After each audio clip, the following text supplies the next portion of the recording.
When we approach the various character tactica in Talisman, we break them down into three groups. And this is somewhat generalized because if you're playing with all of the expansions, big box, small box, suddenly the number of characters just explodes. And there are some very, very unique characters in the game. And likewise, there's some characters that I try to work with them, but if I draw them randomly, and usually we play a random draw, I'm probably going to run into the dungeon as fast as I can and try to get killed so I can draw another character. But within this framework, and we're going to jump into the Swindler once we've laid out this framework, the first is the group of characters that can manipulate and consistently draw cards. We see this with various spellcasting classes. I always have a spell, or I always have my full complement of spells, or I have the ability to draw spells due to a high craft. Likewise, there are classes that allow you to manipulate various cards, draw an adventure card. If I don't like it, draw another one. These characters are the strongest because the base mechanics of Talisman is this idea of controlling the random. I've got a massive stack of cards. Rune Sword might be in there. Top card, bottom card, middle card. I won't know till I draw it. Could be a Strength 7 dragon encounter, and I'm not ready for that. So the ability to discard cards, manipulate cards, and through the use of magic is key. Character classes that can do this just by default, they're the tier 1 characters. They're very, very powerful. Then there's a secondary group of characters that the starting attributes, generally strength and craft, fate and life we'll put aside for the moment, they're higher than average. We've talked about this idea of not only controlling the random in Talisman, but also understanding that it is a turn-based game. You are competing to be the most efficient you can every turn. This is why losing a turn is massive in the game. Because if that happens enough, 10, 15, 20 times, that puts you seriously behind the other players. So when you draw a character, say like the Troll, where you have the ability of a higher starting strength, or Ogre Chieftain, or the Minotaur, that essentially cuts down on a number of turns that you would spend collecting trophies to even get to that level, to get to 5, 6, or 7. You already start there. So it's like with regard to trying to level up your stats for strength, turn 1, you're already on like turn 15 or 20 or 30. Compared to the other players. Now, these characters, these tier 2 characters, they have an advantage in the beginning.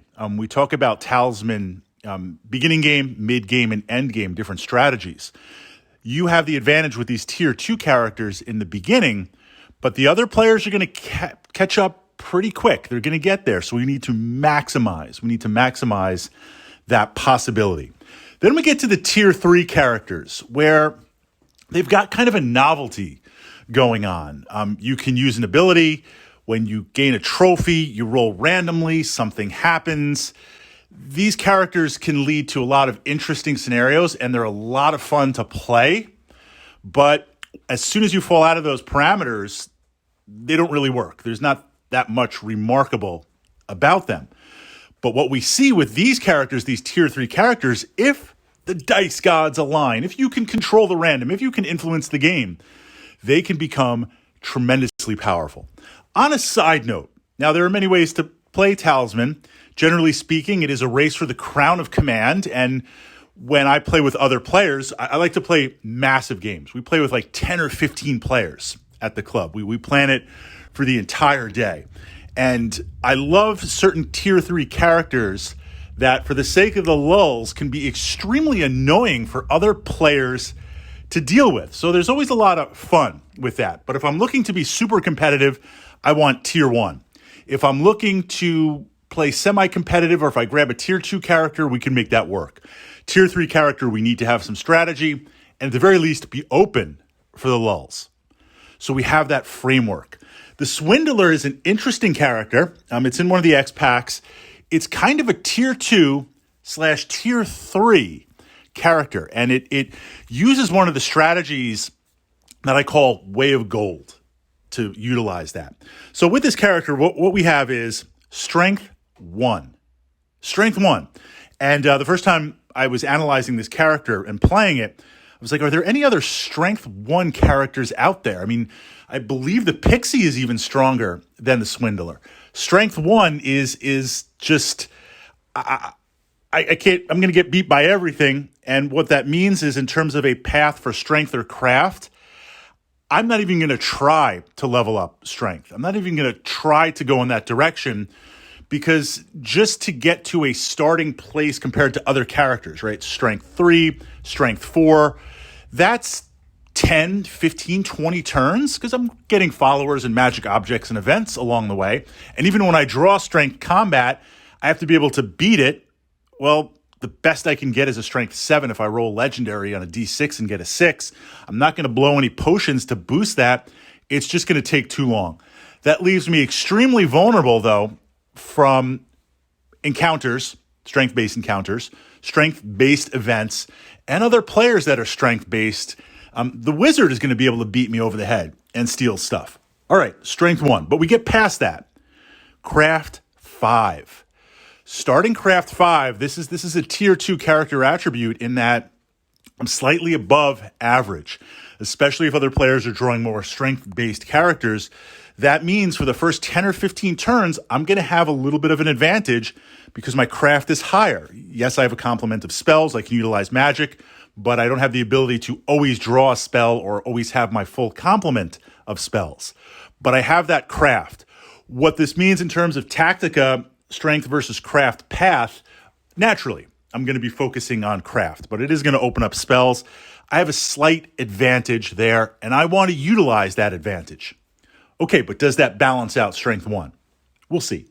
Then we get to Fate. Now, Fate is kind of an interesting thing. I just want to sidebar for a moment because this character really illustrates a lot of nuances in the game. And I previously pushed up to the Talisman playlist here, Understanding Fate. Within that framework, because it's important to the character, I just want to jump in for a moment. Talisman is about controlling the random. It's a GW D6 based system, which means if you don't know anything about the game, if you roll a 6, it's really good. If you roll a 1, it's really bad. And everything in between is maybe okay. So anytime I can manipulate the dice through a magic object like the Lucky Charm or the Fate coin, or I can utilize a Fate to change the dice, that's huge. So the ability to burn Fate is a really big deal for A, when you need it, or 2, if you've had a couple of turns of bad luck and you get to reroll. Now, I could roll a 1, I could have tons of gear, get a curse put on me because I'm staying out of the woodlands, but I dipped in there and the Fae are just blasting me. I roll a 1, I get totified. Okay, I can re-roll that, burn a Fate. I could roll a 1 and still get totified, but at least it's an attempt to control. So generally, you always want to keep 1 or 2 Fate ready. Now, for that, characters that only have 1 or 2 Fate, you make that decision. Do I burn Fate for other things, or do I save it if a person utilizes it against me? Well, for the Swindler, you've got 5 starting Fate. That's interesting because early on in the game, that allows me, if there's some events or if there's a roll for something kind of interesting to pick up, I can burn 2 or 3 Fate. Roll a D6, I didn't get it, roll it again, maybe I get it. I could burn 2 or 3 Fate. That puts me ahead of the game a little bit. I can split some of my Fate, Dark Fate, Light Fate, if you're playing with that mechanic. But the Fate 5 is huge, also because as I replenish Fate up to the max, that's always going to give me a really, really powerful base to utilize. So that's big. That is really big. Now let's talk about the abilities. First is I can swindle other characters. I can steal an object. Well, it's not really stealing like the thief or the assassin. It's more like I land on you and I take an object and I give you a gold coin. That opens up, that speeds things up if you're playing with other players, 3 or 4 players or more, in that someone grabs the rune sword, someone grabs the orb of prophecy, someone grabs a magic object where you're like, look, I can't let you keep this because it's just controlling too much of the random and I need that. I can land on it and I'm not fighting you. I'm not dicing things off. I'm paying you 1 gold coin, and it's probably not even a real gold coin, and I'm grabbing that object. If I can get a teleport spell, if I can get something that allows me to move fast, or the magic carpet, that's huge. That's just kind of, I acquire this object, which that's what I'm looking to do, that allows me to teleport or move and utilize. And then I'm waiting for the other characters to do the work, to do the job of getting some items, and then I'm grabbing it. So right away, that's interesting. The next is the ability to earn gold. Now, this goes into some of the expansions if they're in play. The Way of Gold. Now, in the base game, right, you're adventuring around and there's apparently gold everywhere. In the hills, under a rock, you get 1 bag of gold, you get 2 bags of gold. Generally, without the expansions in play, gold is utilized to heal. When you move into mid-game and you're getting ready for endgame is where you're making that run for the Crown of Command, you want to have full life. You need to have full life. So you're going to go to the castle, you're going to go to the doctor. If there's a card, an adventure card on the board, heal up. You want to have that gold to do that, because depending on the strength or craft path that you take to the Crown of Command, you could lose a round or two. You could get attacked. Something could happen. Other players are going to try to psionically blast you. They're holding those spells in reserve.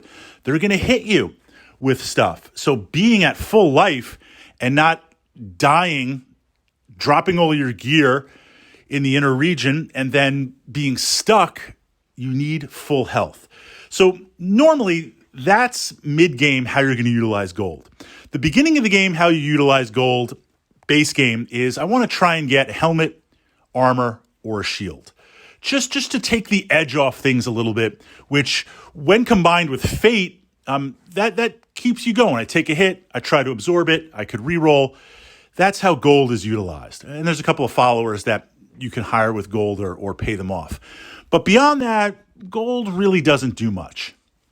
Now, when you open up and play with the city, this is where the Way of Gold gets very, very interesting. And you want to have the ability to generate gold as quickly as possible. Now, normally you might dip into the highlands because there's a number of trinkets there and objects, emeralds, rubies, diamonds, opals that you can trade in and get more gold and then jump into the city.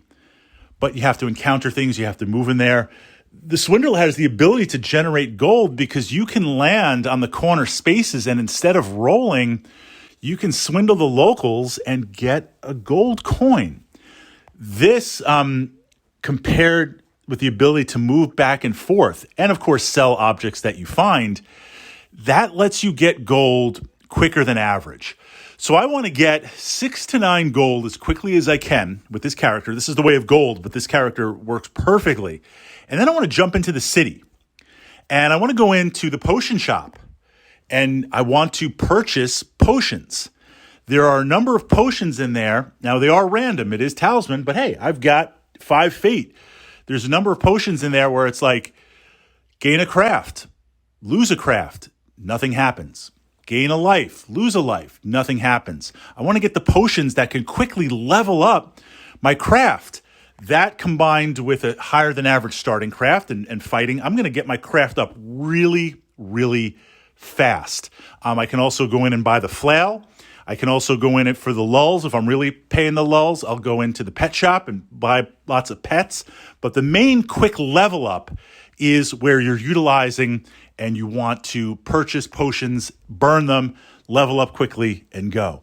So the Swindler has this duality of I can work with other players. When they acquire good objects and stuff I want to get, I can steal it. So I want to have a teleport spell. I want to have some sort of magic boots. I want to have some sort of mobility. I can generate gold pretty fast without risking going into the highlands and drawing some encounters. I'm going to get that gold and jack it up. Now we go back to strength 1. That's where I'm vulnerable. But I have the ability to pay off an encounter. So if I draw that dragon card and it's going to thump me, and it's the beginning of the game, I might not pay it off. I might take a hit. But I can pay off that encounter. I can avoid it. That really only leaves me vulnerable to characters punking me with the strength. Nothing I can do about that, but a very, very interesting character because it's definitely not a tier 1 character. It's a somewhat tier 2 character combined with a tier 3 character, which for the lulls, like the spy, a lot of fun to play. A lot of interesting tactica. But you have to go in understanding that your tactica mid-game, end-game, run for the crown of command is going to be different, and we need to account for it. That said, one of my favorite characters to play, if there's a choice to play a character where we get to pick, I generally will pick this character. What we usually do is pick 4 characters randomly, and everyone picks 4 characters randomly. You look at your characters, you make a decision, and what character do you want to play? So this way, you might not get the character you want because we play with all the expansions, but you'll get something you can utilize. When I do that 4 character blind draw and I get the Swindler, I know exactly who I'm playing.